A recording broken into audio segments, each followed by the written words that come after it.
اعوذ باللہ من الشیطان الرجیم بسم اللہ الرحمن الرحیم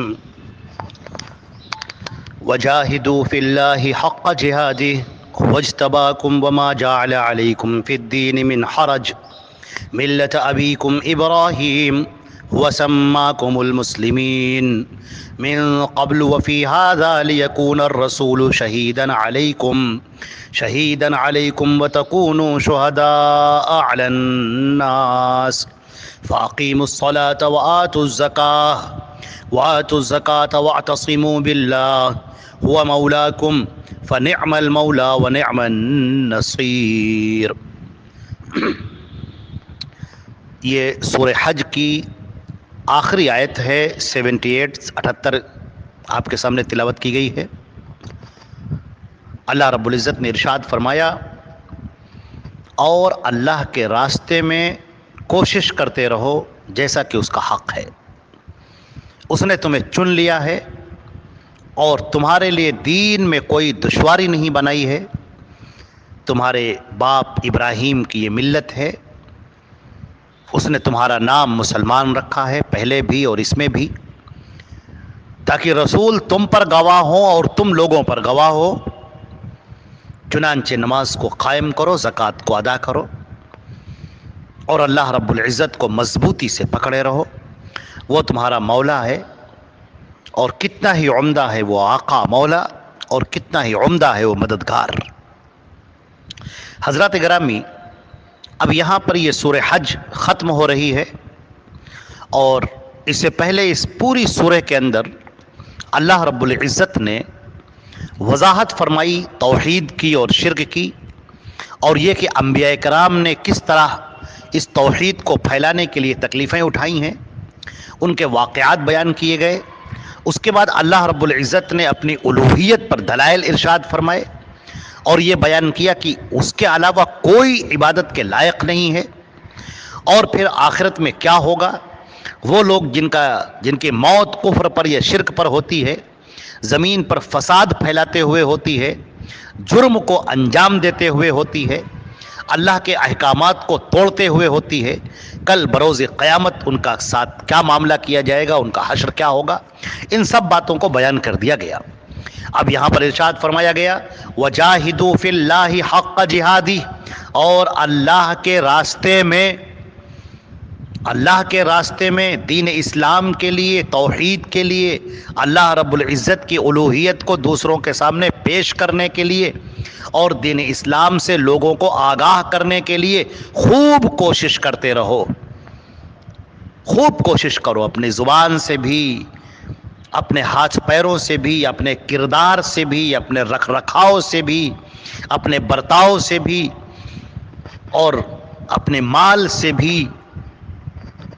جس طریقے سے بھی کوشش ہو سکے اللہ کے راستے میں اس کے دین کو پھیلانے کے لیے، اس کے پیغام کو پوری دنیا تک پہنچانے کے لیے، کہ ہر ایک اللہ کے اس پیغام سے واقف ہو جائے، جان جائے کہ اللہ نے کیا پیغام بھیجا ہے۔ تم اس پیغام کو پہنچانا تمہارا کام ہے، لوگوں کو بتانا کہ اللہ اس کائنات کا مالک ہے، اور محمد صلی اللہ علیہ وسلم آخری رسول ہیں، اللہ نے ان پر پیغام اتارا ہے۔ اور پھر جیسا کہ نبی کریم صلی اللہ علیہ وسلم نے فرمایا، بلغوا عنی ولو آیہ، میری جانب سے اگر تمہیں ایک بھی آیت معلوم ہے تو وہ لوگوں تک پہنچا دو۔ آج ہم مسلمانوں کا یہ فرض ہے، یہ لازمی فریضہ ہے کہ ہم دین اسلام کو دوسروں کے سامنے پیش کریں، اور اس پیش کرنے سے پہلے اپنے آپ پر اس دین اسلام کو نافذ کریں۔ جھوٹ بولنا، چوری کرنا، غیبت کرنا، گناہوں میں پڑے رہنا، بد زبانی کرنا، یتیم کا مال کھا جانا، بیواؤں اور دوسری خواتین پر تہمتیں لگانا، ان کو بری نگاہوں سے دیکھنا، کسی کو غلط طور پر پھنسا دینا، کسی کے اوپر جھوٹا مقدمہ قائم کر دینا، یہ سب جو بد اعمالیاں ہیں، سب سے پہلے ہم اپنی زندگیوں سے ان کو کھرچ کر پھینکیں، تقوی کی زندگی، نیکی کی زندگی گزارے، کیونکہ لوگ جب ہمیں دیکھیں گے تو ہم اسلام کو ریپرزینٹ کر رہے ہیں، اس کو پیش کر رہے ہیں، تو وہ جانیں گے کہ یہ اسلام ہے، یہ مسلمان ہے، یہ جھوٹ نہیں بولتا، یہ دھوکہ نہیں دیتا، یہ غداری نہیں کرتا، کسی کے ساتھ غلط سلوک نہیں کرتا، ہر ایک کے کام آتا ہے، مصیبتوں میں کھڑا رہتا ہے، پریشانیوں میں دوسروں کا سہارا بنتا ہے، تو یہ ایک کردار کے ذریعے سے، عمل کے ذریعے سے ہم اس اسلام کو دوسروں کے سامنے پیش کریں، یہ ہماری ذمہ داری ہے۔ اللہ نے فرمایا کہ اس نے تم کو چن لیا ہے، تم مومن ہو، اور دین میں تمہارے اوپر کوئی حرج نہیں ہے، دین بہت آسان ہے، ان الدین یسر، دین بہت آسان ہے، یرید اللہ بکم الیسر، اللہ تمہارے ساتھ آسانی چاہتا ہے، ولا یرید بکم العسر، اور تمہارے ساتھ سختی اور تنگی بالکل نہیں چاہتا۔ چنانچہ اس دین کی آسانی کا نتیجہ ہے کہ اس نے کوئی ایسا حکم نہیں دیا ہے جس کو کرنے کی انسان کی طاقت نہ ہو، جو تمہاری بساط سے باہر ہو، ایسا کوئی حکم نہیں دیا ہے۔ جب تم سفر میں ہوتے ہو تو نماز کو آدھی کر دیا گیا، جب تم بیمار ہوتے ہو تو قیام تم پر سے ساقط کر دیا گیا، بیٹھ کر پڑھ لو، بیٹھ کر نماز پڑھنے کی استطاعت نہیں تو لیٹ کر پڑھ لو، اشارے سے پڑھ لو۔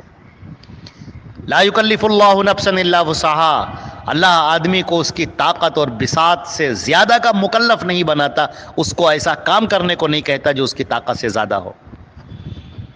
لہذا یہ اللہ نے دین کے اندر آسانیاں دی ہیں، توبہ کا دروازہ ہمیشہ کے لیے کھلا رکھا ہے۔ اگر تم سے کوتاہی ہو جائے، نیک عمل کرنے میں کوتاہی ہو جائے، غلطی ہو جائے، تو اللہ کا یہ توبہ کا دروازہ کھلا ہوا ہے، معافی مانگ لو، استغفار کر لو، اللہ تمہارے گناہوں کو معاف کر دے گا۔ کس قدر وہ رحیم اور کریم آقا ہے جس نے ہر وقت توبہ کا دروازہ کھلا رکھا ہے، کوئی بھی آ جائے، کسی بھی وقت آ جائے اور معافی مانگ لے،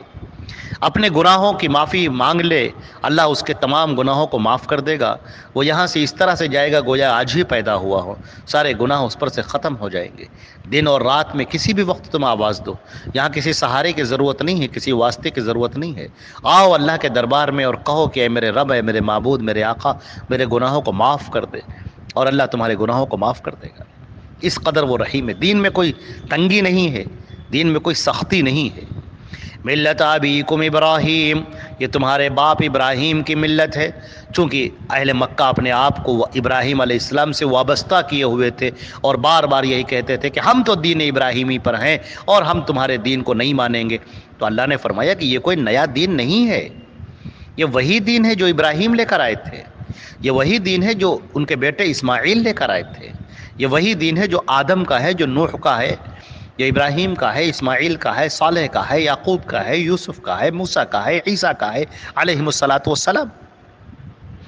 اس دین میں یہ وہی دین ہے، اس کی اساس وہی ہے، وہی توحید ہے، اللہ کی وہی رسالت پر یقین ہے، مرنے کے بعد دوبارہ اٹھائے جانا ہے اور اس کے سامنے کھڑے ہو کر حساب دینا ہے، وہی جنت ہے، وہی دوزخ ہے، وہی فرشتے ہیں، ان پر ایمان لانا ہے۔ ہاں، شریعت کے احکامات میں تھوڑی تبدیلی ہو سکتی ہے کہ کچھ احکامات وہ تھے جو ابراہیم کو دیے گئے اور اب احکامات کچھ تبدیل کر دیے گئے، لیکن دین کی اساس اور بنیاد وہی ہے۔ هو سماکم المسلمین، اس نے تمہارا نام مسلمان رکھا ہے، فرما بردار۔ مفسرین نے کہا ہے کہ ایک اس کے مراد یہ ہے کہ خود اللہ نے تمہارا نام مسلمان رکھا ہے، یعنی تم فرما بردار، اور ایک قول یہ ہے کہ ابراہیم علیہ السلام نے تمہارا نام مسلمان رکھا ہے۔ لیکن تم اس نام کے معنی پر غور کرو، اس نام کے معنی ہیں مسلمین، اسلام، یعنی کہ اسلم، فرما بردار، فالو کرنے والا، بات ماننے والا،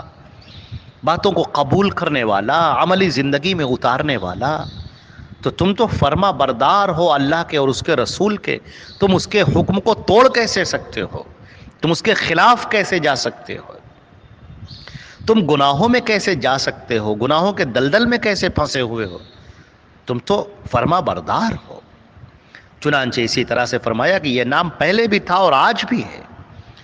اس دین میں بھی تمہارا نام مسلمان ہے، مومن ہے، تم مسلمان ہو، فرما بردار ہو۔ فرمایا گیا لِيَكُونَ الرَّسُولُ شَهِيدًا عَلَيْكُمْ، تاکہ رسول تم پر گواہ ہو، کل بروز قیامت وہ گواہی دیں گے، وہ بتائیں گے کہ تم نے جو عمل کیا وہ میری لائی ہوئی شریعت کے مطابق تھا یا اس کے خلاف تھا، تمہارے اپنے بنائے ہوئے رسم و رواج تھے، تمہاری اپنی بنائی ہوئی ریتیاں تھیں، تمہارے اپنے بنائے ہوئے طور طریقے تھے، یا میرا لایا ہوا دین تھا۔ رسول تم پر گواہی دیں گے کہ ہاں یہ تم نے عمل صحیح کیا یا درست کیا یا نہیں درست کیا۔ وہ قیامت تک کے لیے رسول ہیں، انہی کی لائی ہوئی شریعت مانی جائے گی۔ اللہ نے فرمایا وَمَن يَبْتَغِي غَيْرَ الْإِسْلَامِ دِينًا فَلَن يُقْبَلَ مِنْهُ۔ اب اگر کوئی دین اسلام کے علاوہ کوئی اور طریقہ دین لے کر آئے گا تو قبول نہ کیا جائے گا، وَهُوَ فِي الْآخِرَةِ مِنَ الْخَاسِرِينَ، اور آخرت میں وہ خسارہ اٹھانے والوں میں سے ہوگا۔ لہٰذا اگر یہودی کہیں کہ ہم اپنی پرانی شریعت پر قائم ہیں، اور عیسائی کہیں کہ ہم اپنی پرانی شریعت پر قائم ہیں، اور یہ کفار مکہ کہیں کہ نہیں ہم تو ابراہیم اور اسماعیل کی شریعت پر قائم ہیں، تو یہ ایک نفس کا دھوکہ ہے۔ وہ شریعتیں تو کب کی مٹ چکی اور بگڑ چکی، اور ان میں خرابیاں آ گئیں، اور ان کے اندر مس چینجنگس ہو گئیں۔ اب جو محمد صلی اللہ علیہ وسلم شریعت لے کر آئے ہیں وہ بالکل نقی ہے، صاف ستھری شریعت ہے، اور اس کے اندر ذرہ برابر شبہ نہیں ہے، باطل اس میں سے آ نہیں سکتا، نہ آگے سے نہ پیچھے سے، وہ بالکل صاف ستھری نکھری شریعت ہے۔ لہذا رسول تمہارے اوپر گواہی دیں گے کہ تم نے شریعت کے مطابق عمل کیا تھا کہ نہیں کیا تھا۔ اب تمہارے اعمال جو تولے جا رہے ہوں گے اگر شریعت کے مطابق ہوں گے تو قابل قبول ہوں گے، اور اگر اللہ کے رسول کے حکم کے خلاف ہوں گے تو پھر قابل قبول نہیں ہوں گے، اور آخرت میں انسان خسارہ اٹھانے والوں میں سے ہو جائے گا۔ اور فرمایا گیا وَتَكُونُوا شُهَدَاءَ عَلَى النَّاسِ، اور تاکہ تم لوگوں پر گواہ بنو، تم لوگوں پر گواہ بنو۔ ایک تو یہ کہ اس امت مسلموں کو فضیلت حاصل ہے، یہ تمام نبیوں پر ایمان لاتی ہے، تمام رسولوں پر ایمان لاتی ہے، تمام آسمانی کتابوں پر ایمان لاتی ہے، اور اس طور سے یہ گواہی دے گی کہ تمام رسولوں نے اپنا پیغام بالکل صحیح پہنچا دیا تھا، بگاڑ تو لوگوں نے بعد میں قائم کیا ہے۔ اور ایک معنی اس کے یہ بھی ہو سکتے ہیں کہ تم لوگوں پر گواہ ہو کہ تم صحیح اسلام کو پیش کرو، تم اس کے نمائندے ہو، تم اس کے ترجمان ہو۔ وہ دین جو حضرت محمد مصطفیٰ صلی اللہ علیہ وسلم لے کر آئے ہیں، اس دین کو تم لوگوں کے سامنے پیش کرو، اپنے عمل کے ذریعے سے، اپنے کردار کے ذریعے سے، اپنے قول کے ذریعے سے اس کو پیش کرو، تم لوگوں پر گواہ ہو۔ چنانچہ اب یہ نصیحت کی جا رہی ہے فَأَقِيمُوا الصَّلَاةَ، لہذا تم سب کے سب نماز کو قائم کرو۔ اللہ کے رسول صلی اللہ علیہ وسلم بھی جب اس دنیا سے جا رہے تھے تو آپ کی آخری وصیت یہ تھی کہ الصلاۃ وما ملکت ایمانکم، کہ خبردار سے خبردار نماز کا خیال رکھنا، اور اپنے جو تمہارے ماتحت لوگ ہیں ان کا خیال رکھنا، غلاموں کا، باندھیوں کا، جو بھی تمہارے ماتحت ہیں، نوکر چاکر ہیں، جو بھی جن کی روزی روٹی تم سے وابستہ ہو رہی ہے، جو تمہارے ماتحت ہو کر کام کر رہے ہیں، ان کا خیال رکھنا۔ لہذا نماز کو قائم کرو، زکوٰۃ کو ادا کرو، اور وَاعْتَصِمُوا بِاللَّهِ، اور اللہ کو مضبوطی سے پکڑ لو، اسی پر بھروسہ کرو، اسی پر توکل کرو، اسی پر اعتماد کرو، اسی سے محبت کرو، اور اسی سے مانگو، اسی سے فریاد کرو،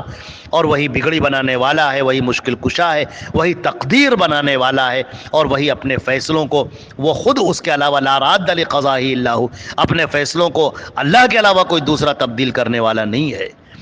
تمام معاملات میں وہی تصرف کا حقدار ہے اور وہی کرتا ہے۔ الا لہ الخلق والامر، سن لو اسی کا کام ہے پیدا کرنا، اسی کا کام ہے اس دنیا کو چلانا۔ فنعم المولا، یہ آقا تمہارا کتنا ہی عمدہ ہے، کتنا شاندار ہے، ونعم النصیر، اور کتنا عمدہ مددگار ہے جو ہر وقت تمہاری مدد کے لیے تیار ہے۔ لہٰذا اللہ کو پکارو، اسی کی بارگاہ میں جھکو، اپنا دل اسی سے، اپنے دل کا تعلق اسی سے قائم کرو۔ والذین آمنوا اشد حبا للہ، اور جو ایمان والے ہیں وہ سب سے زیادہ اللہ سے محبت کرنے والے ہیں، اس کی تصویر بن جاؤ، اس کا پیکر بن جاؤ۔ اللہ رب العزت ہمیں اور آپ کو عمل کرنے کی توفیق عطا فرمائے، آمین یا رب العالمین۔ سورہ حج اللہ کے فضل و کرم سے مکمل ہوئی، اور اب انشاءاللہ سورہ مومنون شروع ہوگی۔ اللہ رب العزت اس تمام کہنے سننے کو قبول فرمائے، ہم کو اور آپ کو عمل کی توفیق عطا فرمائے، ہمارا آپ کا خاتمہ ایمان پر فرمائے۔ وآخر دعوانا الحمدللہ رب العالمین، وصلی اللہ تعالی محمد وآلہ واصحابہ اجمعین برحمتک یا ارحم الراحمین، والسلام علیکم ورحمۃ اللہ۔